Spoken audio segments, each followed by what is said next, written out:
નમસ્કાર દર્શક મિત્રો, અમારી યુટ્યુબ ચેનલમાં તમારું સ્વાગત છે. અયોધ્યામાં રામજીની મૂર્તિ કાળી કેમ છે તેની પાછળનું કારણ જાણી ચોંકી જશો. તો ચાલો જાણીએ આ વિડીયોમાં. અયોધ્યામાં ભવ્ય રામ મંદિર બનીને તૈયાર થઈ ગયું છે અને રામલલ્લાની મૂર્તિના દર્શન પણ બધાને થઈ ગયા છે. જોકે હવે સવાલ એ થઈ રહ્યો છે કે રામજીની મૂર્તિ કાળા રંગની કેમ છે?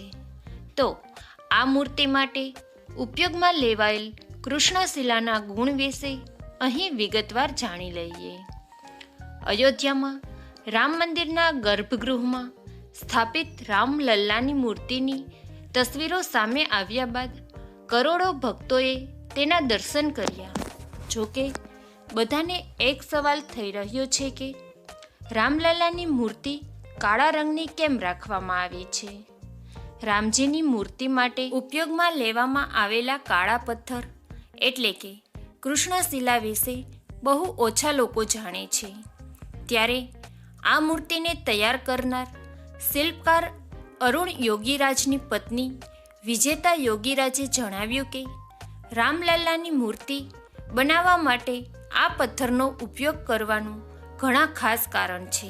કૃષ્ણશિલા એ એવા ગુણ છે કે જ્યારે તમે અભિષેક કરો છો એટલે કે જ્યારે તમે મૂર્તિને દૂધ ચડાવો છો ત્યારે તમે તેનું સેવન કરી શકો છો.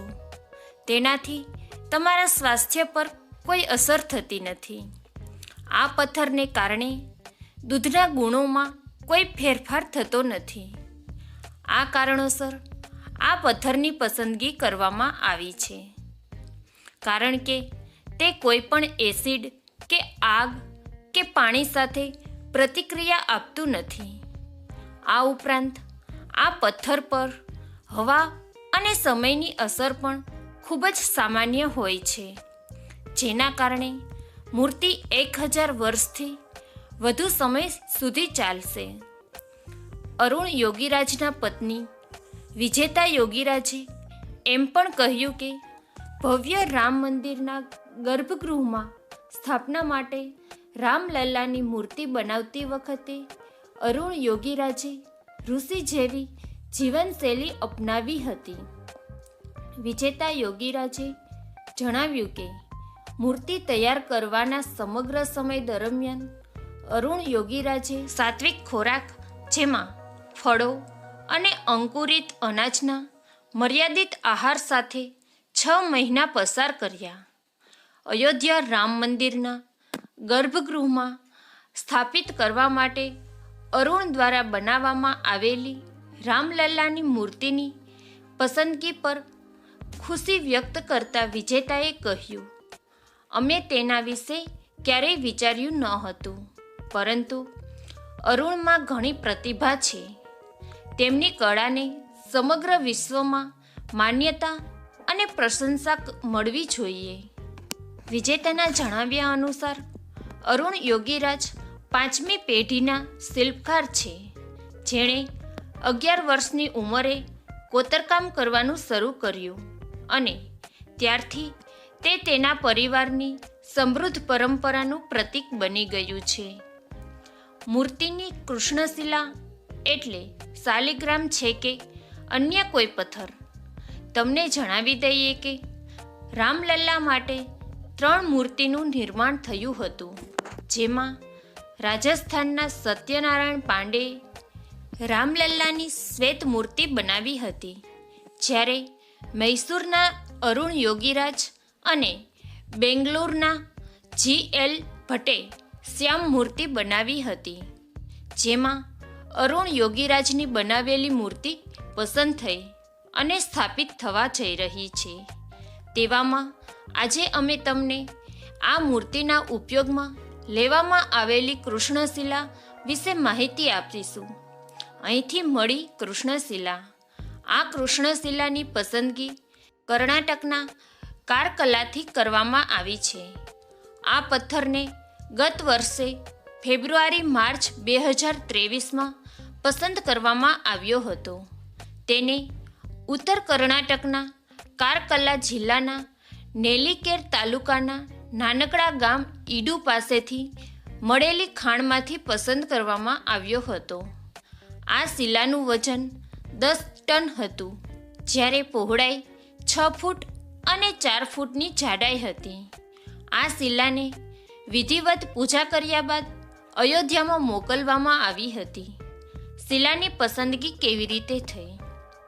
જો સૂત્રનું માનીએ તો ટ્રસ્ટના આગ્રહ પર વિખ્યાત વાસ્તુશાસ્ત્રી કુશદીપ બંસલે સૌથી પહેલાં આ શિલાનું નિરીક્ષણ કર્યું હતું અને વાસ્તુની દ્રષ્ટિએ ઉત્તમ જણાતા નેશનલ રોક ઇન્સ્ટિટ્યૂટના વૈજ્ઞાનિકે તેમની સાયન્ટિફિક તપાસ કરીને શિલાની રાસાયણિક સંરચનાની તપાસ કરી હતી. આ તપાસમાં વૈજ્ઞાનિકોને જોવા મળ્યું કે શિલા દરેક પ્રકારના હવામાન અને વાતાવરણમાં હજારો વર્ષો સુધી ટકી શકે તેમ છે. તમને જણાવી દઈએ કે કૃષ્ણશિલા મૂર્તિકારોની ફેવરિટ છે. તેનું કારણ આ પથ્થરની સંરચના પણ છે.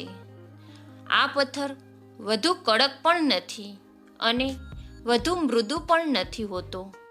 જો શિલા કઠોર હોય તો મૂર્તિની ભાવભંગીમાઓ પર અસર પડે છે અને જો મૃદુ હોય તો કોતરણી દરમિયાન તૂટી જવાનો ભય છે.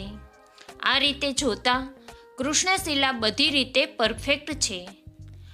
આ શિલાની પસંદગી પાછળ પૌરાણિક મહત્વ પણ છે. રામલલાની મૂર્તિમાં આ શિલાના ઉપયોગ પાછળ એક પૌરાણિક કથાનું પણ મહત્વ છે. કારકલાના જે સ્થાનેથી શિલા મળી છે તે તુંગ નદીના કિનારે છે અને અહીં જ 60 કિમી દૂર શૃંગેરી શહેર આવેલું છે. આ શહેરનો ઉલ્લેખ શાસ્ત્રોમાં ત્રેતા યુગમાં પણ મળે છે. અહીં રહેતા શૃંગી ઋષિના નામ પરથી જ આ જગ્યાનું નામ પડ્યું છે. આ એ જ શૃંગી ઋષિ છે જેમણે દશરથ રાજાને ત્યાં પુત્ર કામેષ્ટી યજ્ઞ કરાવ્યાનો ઉલ્લેખ મળે છે અને ત્યારબાદ રામ, લક્ષ્મણ, ભરત અને શત્રુઘ્ન 4 ભાઈઓનો જન્મ થયો હતો. તેથી રામલલાની મૂર્તિએ જગ્યાની નજીકથી પ્રાપ્ત શિલાથી હોવા પર પણ એકમત સધાયો હતો કે આ મૂર્તિને જ સ્થાપિત કરવામાં આવે. મિત્રો, મારો આ વિડીયો જો તમને ગમ્યો હોય તો પ્લીઝ લાઈક, શેર અને સબસ્ક્રાઈબ કરવાનું ભૂલશો નહીં.